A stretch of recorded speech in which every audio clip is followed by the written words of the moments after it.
गुरुजी सदा सहाय। ओम नमः शिवाय। गुरुजी सदा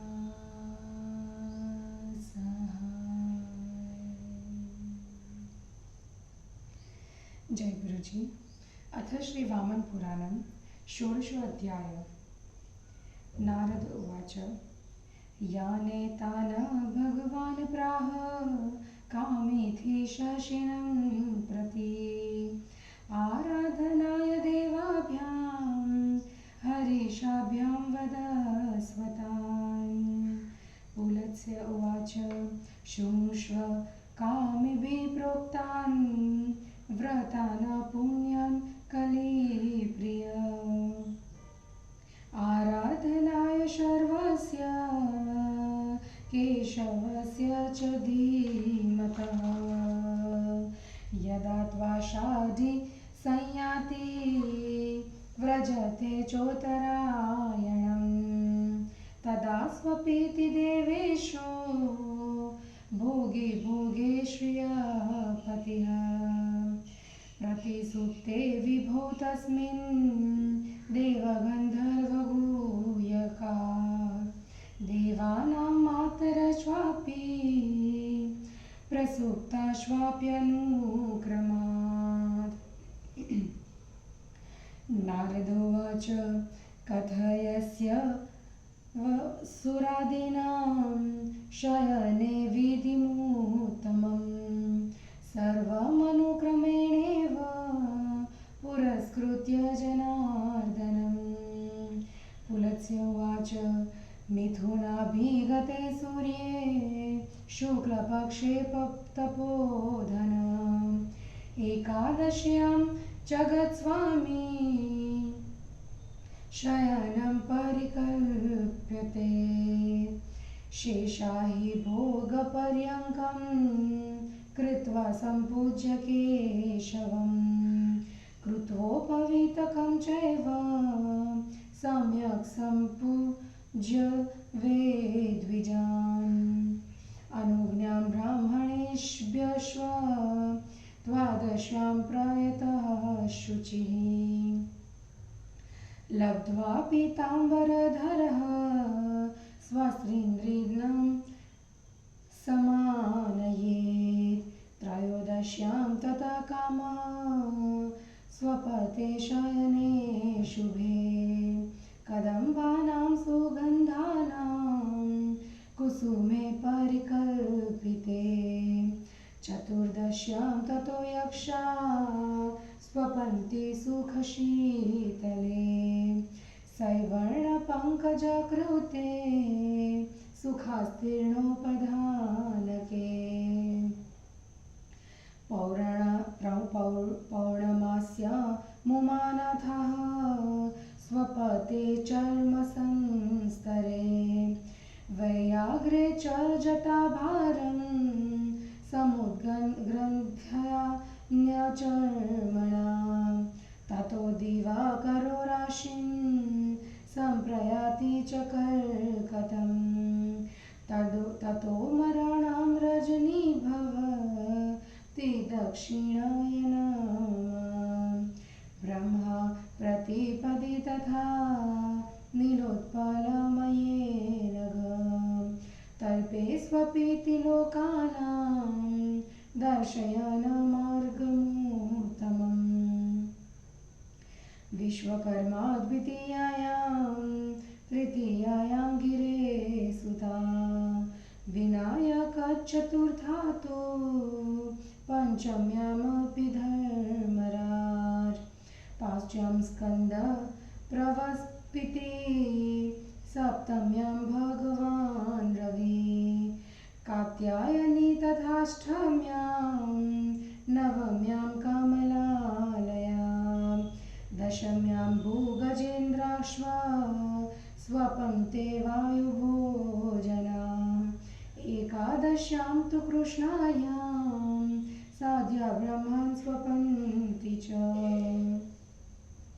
एष क्रमस्ते गदितो न भादो स्वपने मुने स्वप्स्तु तत्र देवेषु प्रावृत्तकालसमाययो।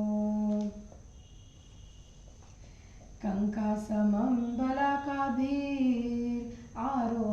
नभोत्तमान् वायसाश्वापि कुर्वन्ति निदानि ऋषिपुङ्गव।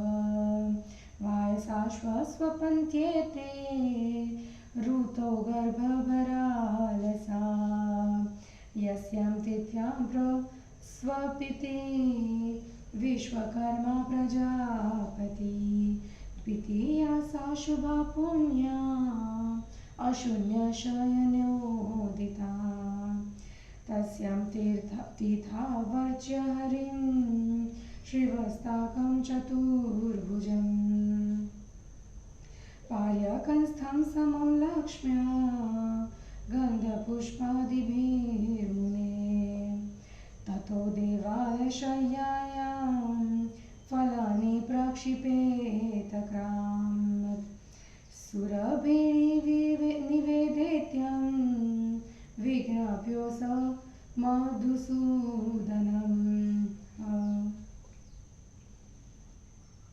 यथा हि लक्ष्म्या न विच्युष्ये त्वं त्रिविक्रमानन्तजगन्विभासं तथा त्वशून्यं जयनं सदैव अस्माकमेवेह तव प्रसादात्। यथा त्वशून्यं तव देवतल्पं समं हि लक्ष्म्या वरदाच्युतेश। सत्येन तेन मितवीर्य विष्णो गाढ्यस्य नाशो मम नास्तु देव।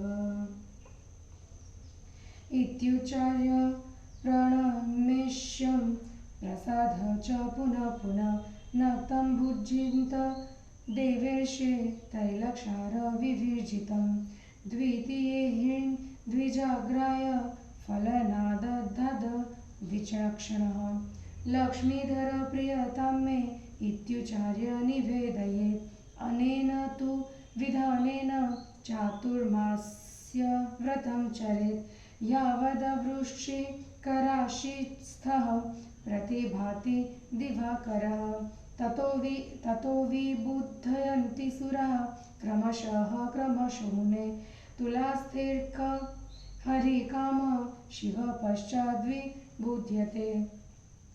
तत्र दानं द्वितीयायां मूर्तिलक्ष्मीधरस्य तु सशय्या स्तरणोपेता यथा विभवमान्त्वन्मनः। एष व्रतस्तु प्रथमः प्रोक्तस्तव महामुने यस्मिन् क्षीणे वियोगस्तु न भवेत् कस्यचित् नभस्ये मासि च तथा यस्या कृष्णाष्टमी शुभा युक्ता मृगशिरेणेव सा तु कालाष्टमी स्मृता। तस्यां सर्वेषु लिङ्गेषु तिथोऽस्वपीति शङ्करः वसते सन्निधाने तु तत्र पूजाक्षया स्मृता। तत्र स्नायितवेद्विद्वान् गोमूत्रेण जलेन च स्नातः सम्पूजयते येत पुष्पैर्धतूरस्य त्रिलोचनं। धूपं केसरनीयासं नैवेद्यं मधुसर्पिषि प्रियतां मे विरूपाक्ष स्वीयुच्चार्य ददक्षिणां विप्राय दद्धन्नैवेद्यं सहिरण्यं द्विजोत्तम।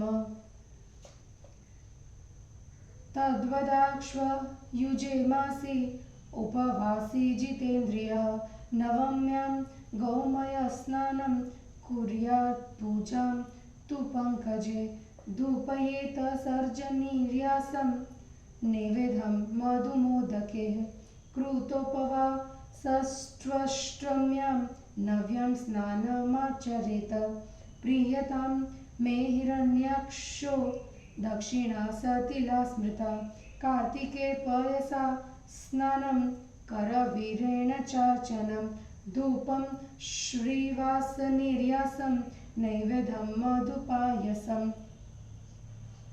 सनैवेद्यं च रजतं दातव्यं दानमग्रजे प्रीयतां भगवान् स्थाणुरिति वाच्यमनिष्ठुरं कृत्वोपवासमष्टम्यां नवम्यां स्नानमाचरेत् मासे मार्गशिरे स्नानं दत्वान् भद्रया स्मृता धूपं श्रीवृक्षनिर्यासं नैवेद्यं मधुनोदनं सन्निवेदा रक्तशालिर्दक्षिण परिकीर्तिता नमोऽस्तु प्रीयतां शर्व स्थित्विति वाच्यं च पण्डिते पौषे स्नानं च हविषा पूजा स्यात्तगरे शुभे धूपो मधुकनिर्यासो नैवेद्यं मधुशकुली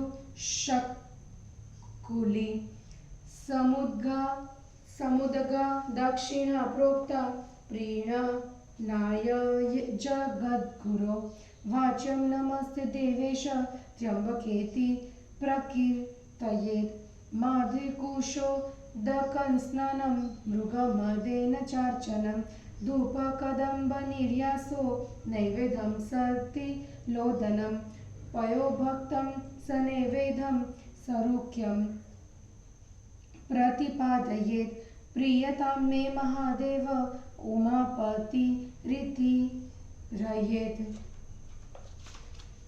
एवमेव समुद्दिष्टं षडभिर्मासस्तु पारणान्ते त्रिनेत्रस्य स्नपनं कारयेत् क्रमात्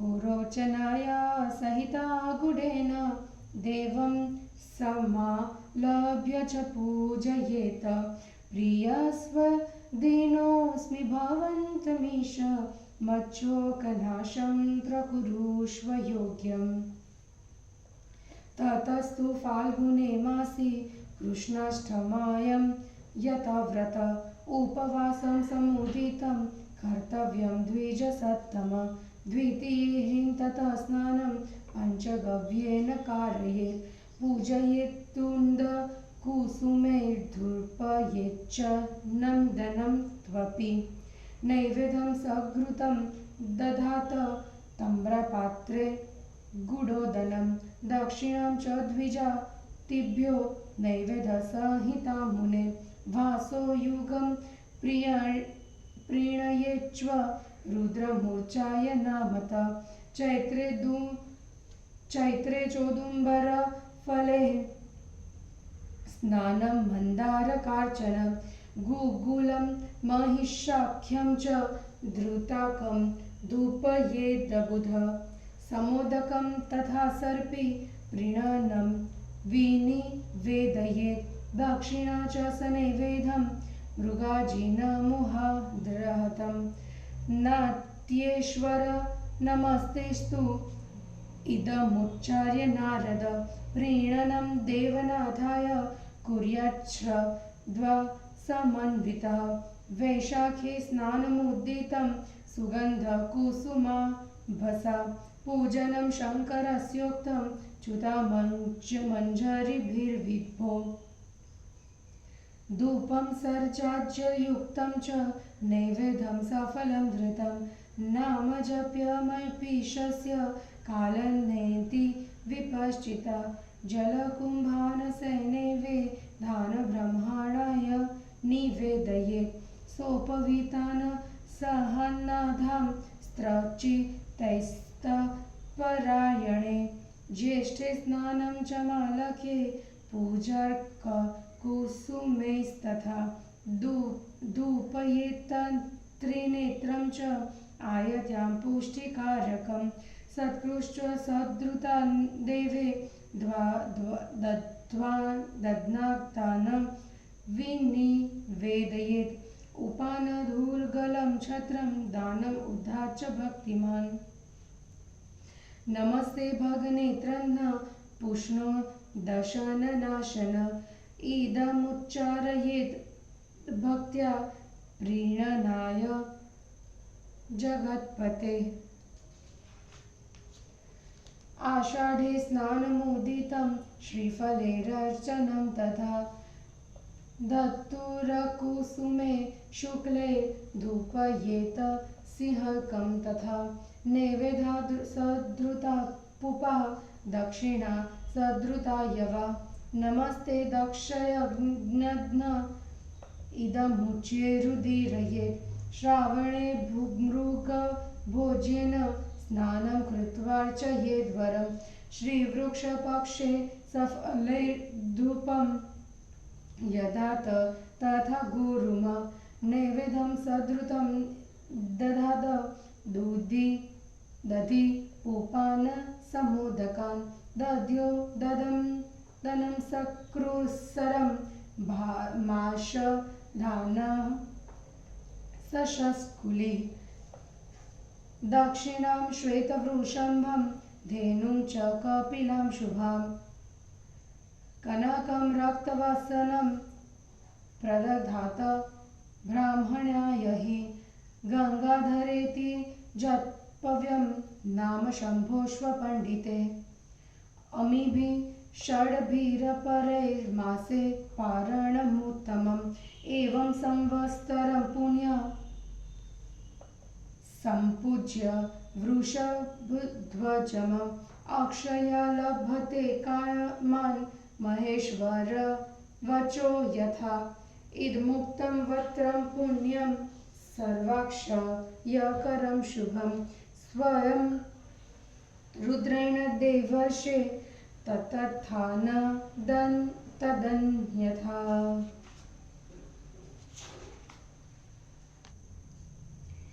हिंदी अनुवाद। देवताओं का शयन, तिथियों और उनके अशून्य शयन आदि व्रतों एवं शिव पूजन का वर्णन।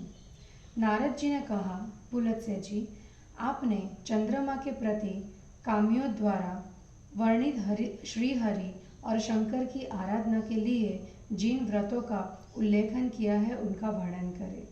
पुलत्स्य जी बोले, लोक कल्याण के लिए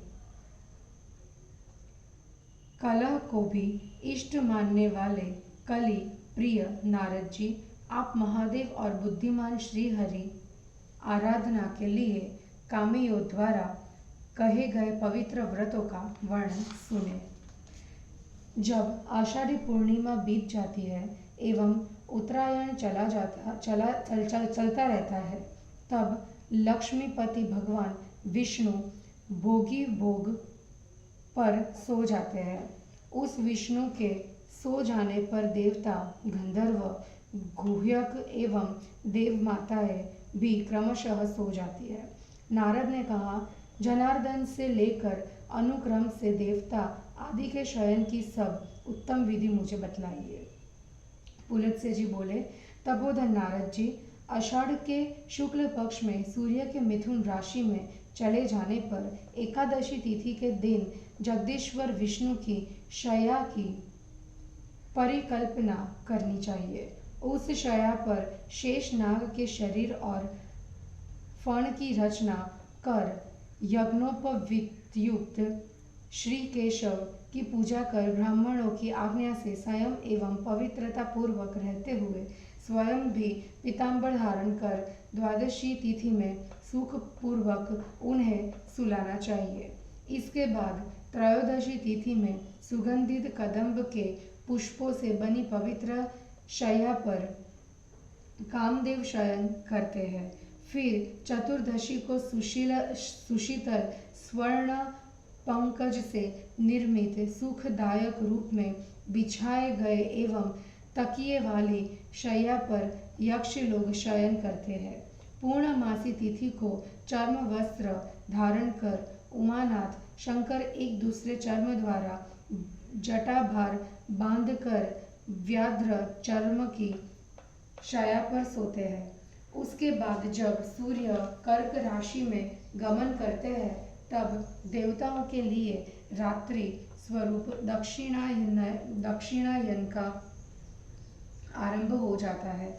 निष्पाप नारद जी लोगों को उत्तम मार्ग दिखलाते हुए ब्रह्मा जी प्रति पदा को नीले कमल की छाया पर सो जाते हैं। विश्वकर्मा द्वितीया को पार्वती जी, तृतीया को गणेश जी, चतुर्थी को धर्मराज पश्चिमी को, कीर्तिकेय जी षष्ठी को, सूर्य भगवान सप्तमी को, दुर्गा देवी अष्टमी को, लक्ष्मी जी नवमी को, वायु पीने वाले श्रेष्ठ सर्प दशमी को और साध्य गण कृष्ण पक्ष की एकादशी को सो जाते हैं। मुने, इस प्रकार हमने तुम्हें श्रावण आदि के महीनों में देवताओं के सोने का क्रम बतलाया। देवों के सो जाने पर वर्षा काल का आगमन हो जाता है। ऋषि श्रेष्ठ तब बलाकाओं के साथ कंग पक्षी ऊंचे पर्वतों पर चढ़ जाते हैं तथा कौवे घोंसले बनाने लगते हैं। इस ऋतु में मादा कौवे गर्भभार के कारण आलस्य से सोती है। प्रजापति विश्वकर्मा जिस द्वितीया तिथि में सोते हैं वह कल्याणकारिणी पवित्र तिथि अशून्य शयना द्वितीया तिथि कही जाती है।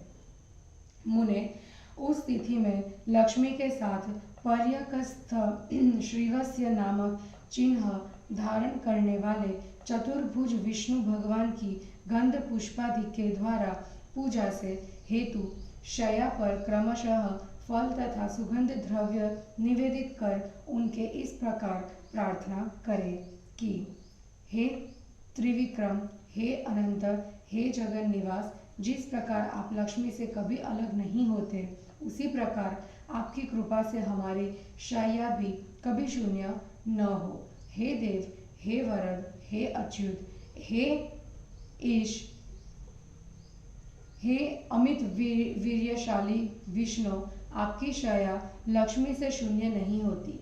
उसी सत्य के प्रभाव से हमारी भी गृहस्थी के नाश का अवसर न आवे, पत्नी का वियोग न हो। देवेश, इस प्रकार स्तुति करने के बाद भगवान विष्णु को प्रणाम द्वारा बार बार प्रसन्न कर रात्रि में तेल एवं नमक से रहित भोजन करें। दूसरे दिन बुद्धिमान व्यक्ति भगवान लक्ष्मी घर मेरे ऊपर प्रसन्न हो यह वाक्य उच्चारण कर श्रेष्ठ ब्राह्मण को फलों का दान करे। जब तक सूर्य वृश्चिक राशि पर रहते हैं तब तक इसी विधि से चातुर्मास्य व्रत का पालन किया जाना चाहिए। मुने, उसके बाद क्रमशः देवता जागते हैं। सूर्य के तुला राशि में स्थित होने पर विष्णु जाग जाते हैं। उसके बाद काम और शिव जागते हैं। उसके पश्चात द्वितीया के दिन अपने विभव के अनुसार बिछोने वाली शया के साथ लक्ष्मी घर की मूर्ति का दान करें। महामुने, इस प्रकार मैंने आपको यह प्रथम व्रत बतलाया जिसका आचरण करने पर इस संसार में किसी को वियोग नहीं होता। इसी प्रकार भाद्रपद मास में मृग राशि नक्षत्र से युक्त जो पवित्र कृष्णाष्टमी होती है उसे कालाष्टमी माना गया है। उस तिथि में भगवान शंकर समस्त लिंगों में सोते एवं उनके सन्निधान में निवास करते हैं। इस अवसर पर की गई शंकर जी की पूजा अक्षय मानी गई है।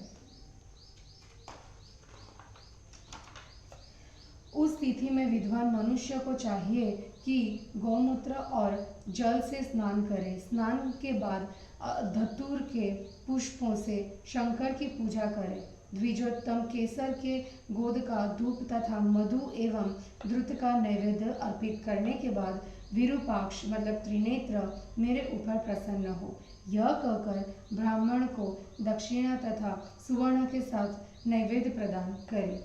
इसी प्रकार आश्विन मास में नवमी तिथि को इंद्रियों को वश में करने उपवास रहकर गोबर से स्नान करने के पश्चात कमलों से पूजन करें तथा सर्ज वृक्ष के निर्यास मतलब गोंद का धूप एवं मधु और मोदक का नैवेद्य अर्पित करें।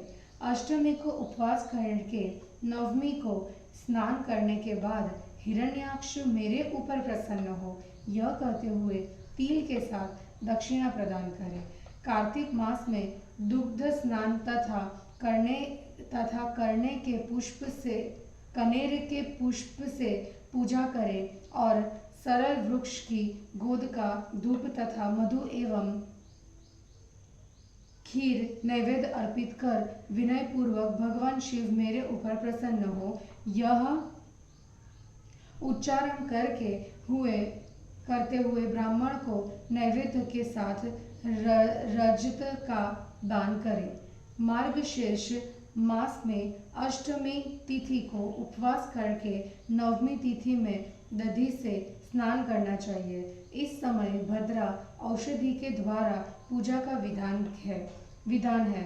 पंडित व्यक्ति श्री वृक्ष के गोंद का धूप एवं मधु और ओदन का नैवेद्य देकर शिव जी को नमस्कार है, वे मेरे ऊपर प्रसन्न हो, यह कहते हुए रक्तशाली की दक्षिणा प्रदान करे, ऐसा कहा गया है। पौष मास में धृत का स्नान तथा सुंदर तगर पुष्पों द्वारा पूजा करनी चाहिए। फिर महुए के वृक्ष की गोद का धूप देकर मधु एवं पुंडी का नैवेद्य अर्पित करें और हे देवेश त्र्यंबक, आपको नमस्कार है, यह कहते हुए शंकर जी की प्रसन्नता के लिए मूंग सहित दक्षिणा प्रदान करें। माघ मास में कुश के जल से स्नान करें और मृगमद मतलब कस्तूरी से अर्चन करें।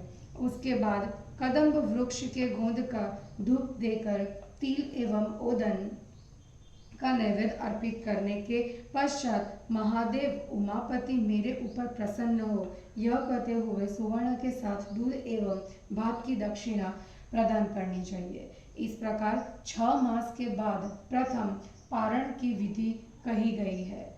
पारण के अंत में त्रिनेत्रधारी महादेव का क्रम से स्नान कार्य संपन्न कराए। गोरोचन के सहित गुड़ द्वारा महादेव की प्रतिमा का अनुलेपन कर उसकी पूजा करें तथा इस प्रकार प्रार्थना करें कि हे ईश, मैं दीन हूँ तथा आपकी शरण में हूँ, आप मेरे ऊपर प्रसन्न हो तथा मेरे दुख शोक का नाश करें।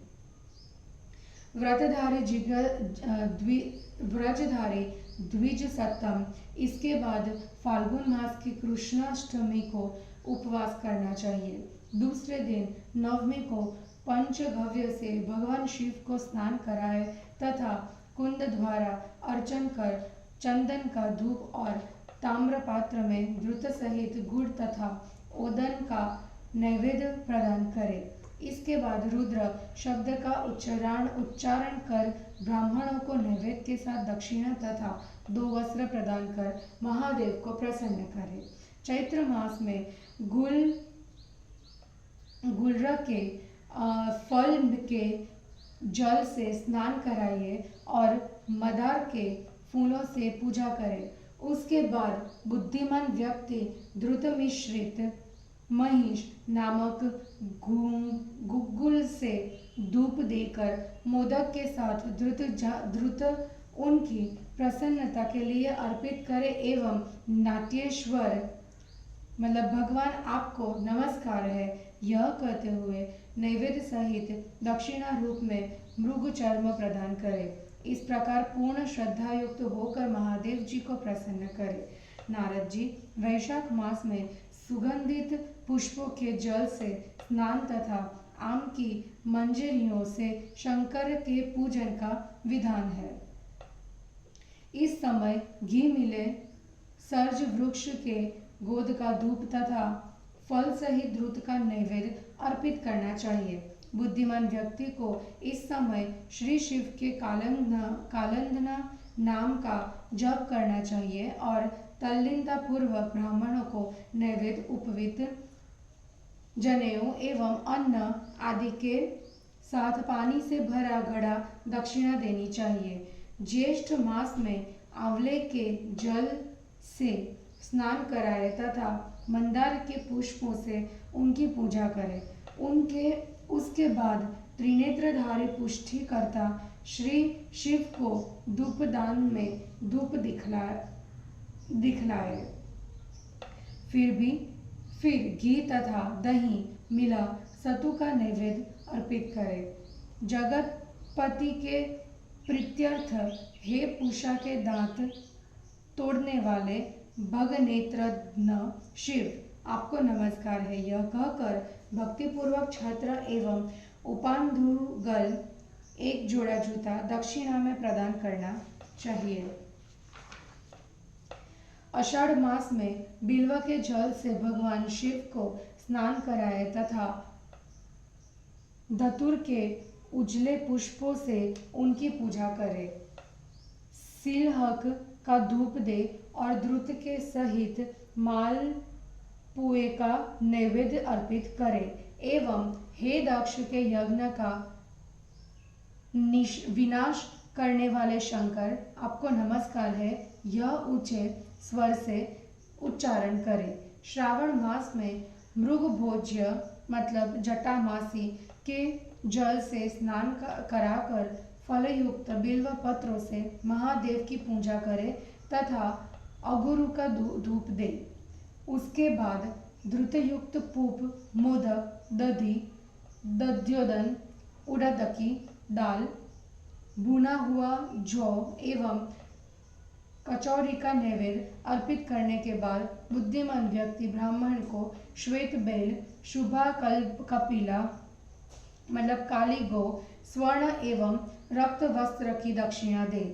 पंडितों को चाहिए कि शिव जी के गंगाधर इस नाम का जप करें। इन दूसरे 6 महीनों के अनंतर द्वितीय पारण होता है। इस प्रकार 1 वर्ष तक वृषध्वज शिव जी का पूजन कर महेश्वर के वचनानुसार मनुष्य अक्षय कामनाओं को प्राप्त करता है। स्वयं भगवान शंकर ने यह कल्याणकारी पवित्र एवं सभी पुण्यों को अक्षय करने वाला व्रत बतलाया था। यह जैसा कहा गया है वैसा ही है, यह कभी व्यर्थ नहीं जाता। इस प्रकार श्री वामन पुराण में 16वां अध्याय समाप्त हुआ। जय गुरु जी।